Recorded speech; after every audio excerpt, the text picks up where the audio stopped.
Siamo a un punto un po' morto, stiamo portando avanti con RFI alcune proposte, alcune soluzioni, molto probabilmente a breve anche coinvolgeremo la cittadinanza di Anconetta, ma lei come ben sa il sottoscritto ha una sola idea: il treno deve andare in trincea.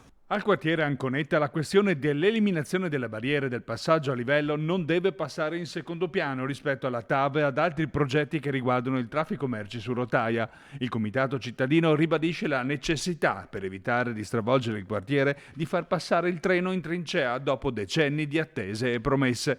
Una scelta che deve prevalere sulle diverse soluzioni avanzate da RFI, coinvolgendo i cittadini. Appena abbiamo alcuni dati che abbiamo chiesto a RFI per i vari progetti che ci sono stati proposti, li porteremo a conoscenza della città di Anconetta, perché è giusto che sia Anconetta a dare un parere, però lei capisce che la situazione non è che non possiamo trovare una soluzione diversa. Capisco che portare il treno in trincea ha un costo, perché non è che non si possa fare, tutte le cose si possono fare però hanno dei costi.